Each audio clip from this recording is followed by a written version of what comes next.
السلام على رسول الله. السلام عليكم ورحمة الله وبركاته. إنا لله وإنا إليه راجعون. السلام عليكم ورحمة الله وبركاته. إنا لله وإنا إليه راجعون. السلام عليكم ورحمة الله وبركاته. إنا لله وإنا إليه راجعون. السلام عليكم ورحمة الله وبركاته. إنا لله وإنا إليه راجعون.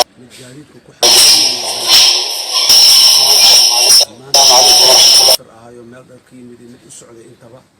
ayaa la kulmay nasiib daradaas meesha ka dhacday qolooyinkaas arxalaawayaasha ah ay meesha ku sameeyeen argagax xanuun badan dhib badan waxaan u tacsiyeynaynaa annagoo ku hadlayno magaca madasha xisbiyada qaran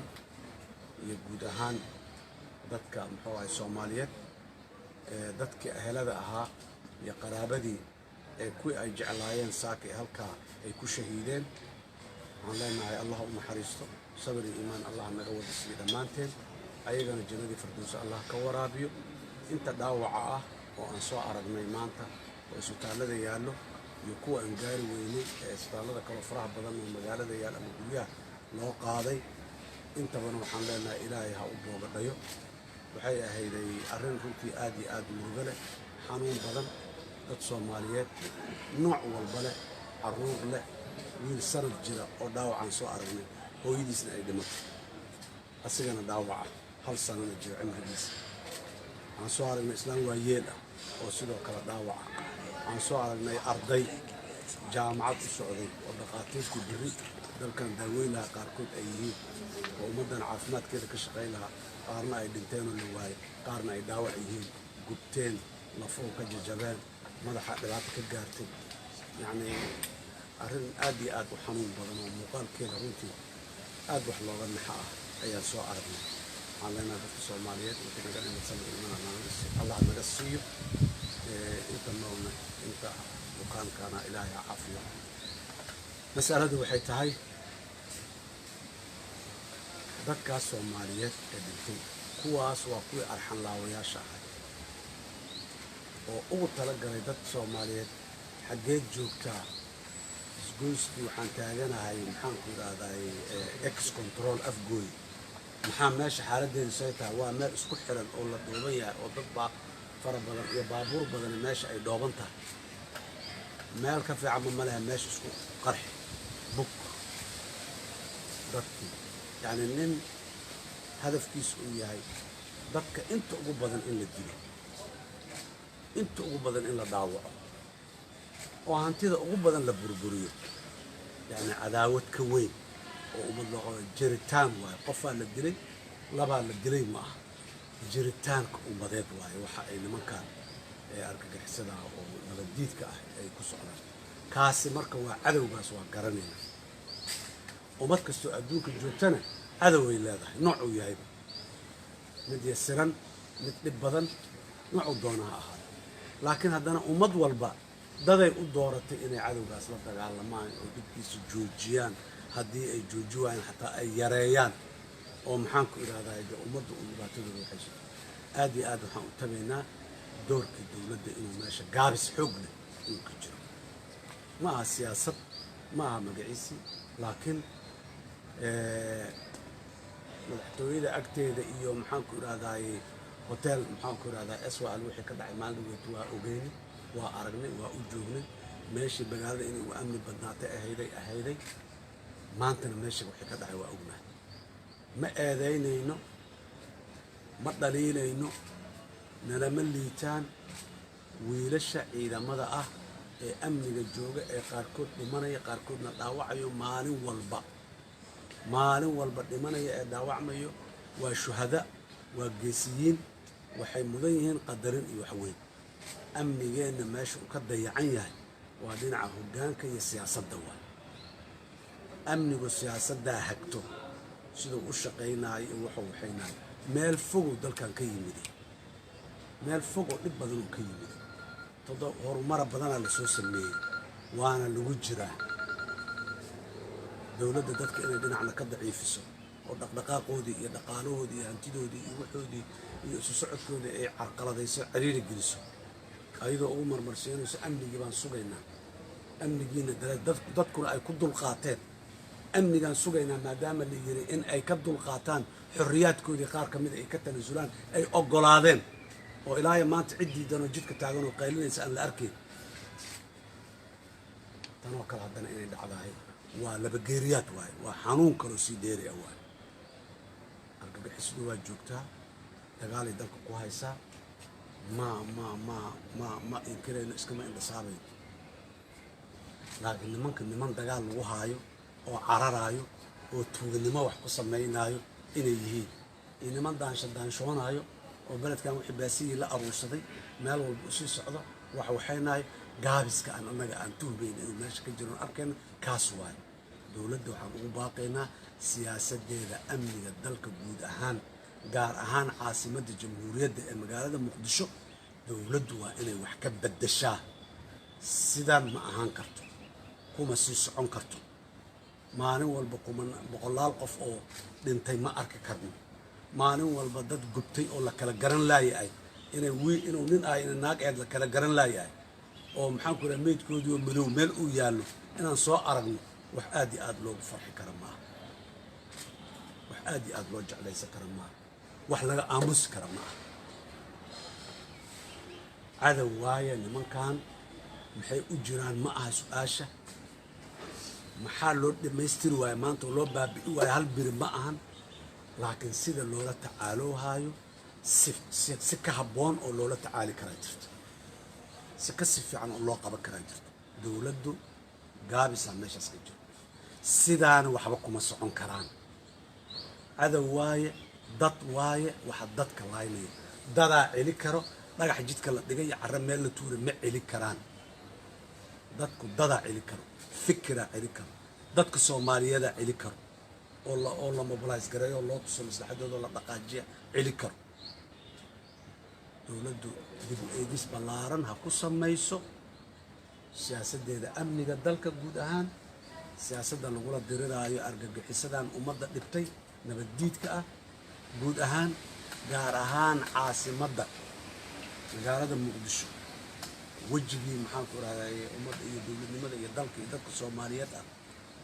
dhaqaalihii isha ay dowladdu ku noosho dhaqaaluhu ka soo gala ah muuqaalkii iyo wejigii dadka soomaaliyeed ah aragtida amniga ee dowladdu hays wax ka beddesho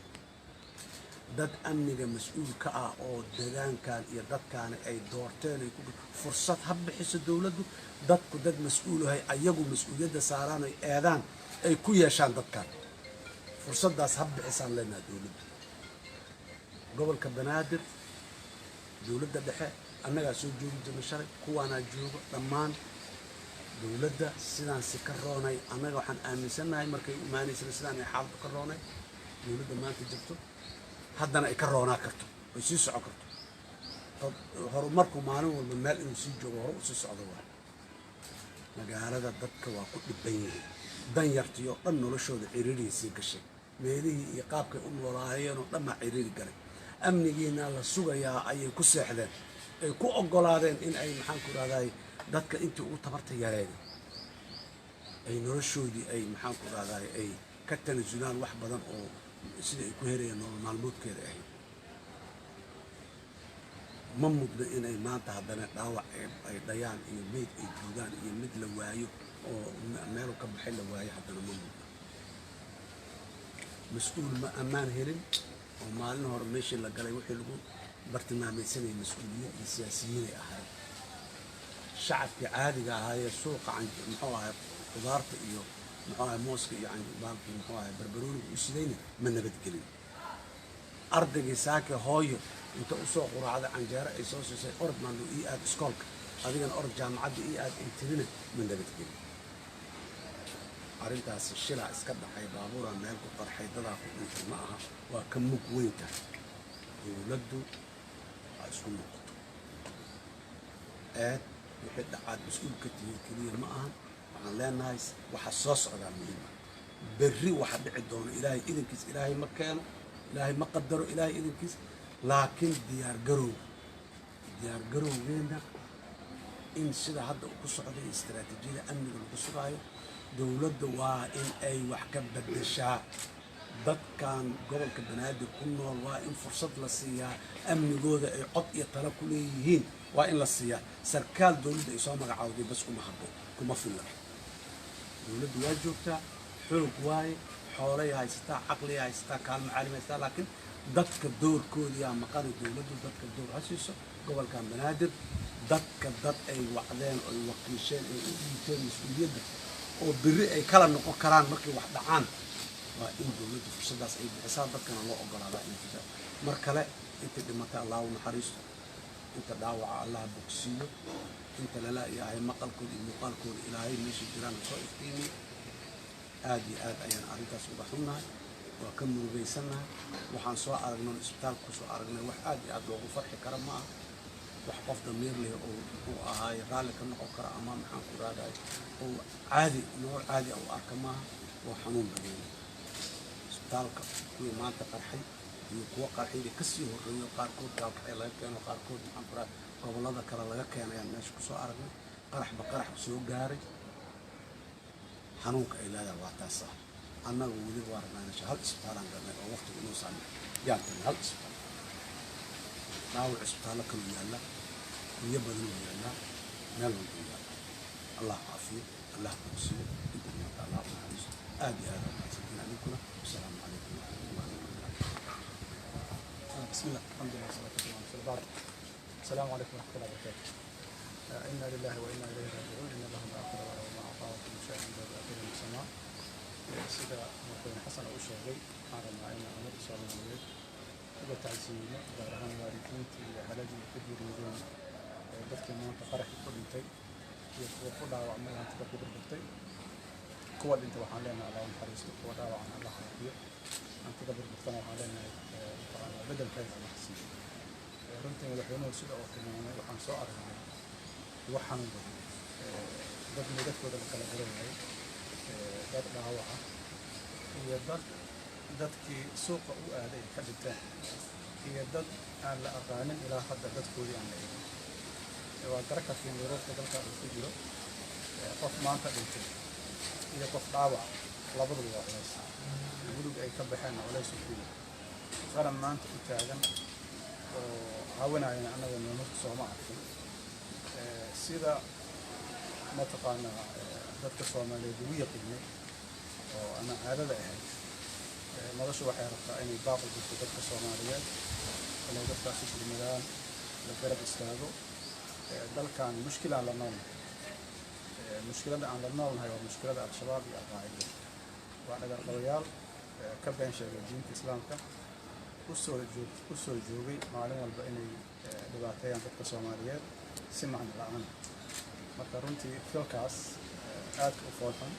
waa ambaareynayna waxaan leenahay diinta islaamka ma qabto arrintaas dadnimaduna ma qabto maxaan ku yidhaahda soomaalinimaduna ma qabto qofkii hadda maanta u haysta inuu janno ku galaayo qof miskiina oo risqu doona dilkiisa ama dhaawaciisa ama burburinta hantidiisa oo ka been sheegay diinta ilaahay wuxuu ku been ku abuurtay ilaahay subxaanahu wa tacaala waxaan dhihi lahay dadka Soomaaliyeed ma looga soo wada jeestaano dhalinyaradaas wixii la marin hadaabiyana waxaan u sheegaynaa arrintaani diinta islaamka waa ka fogtahay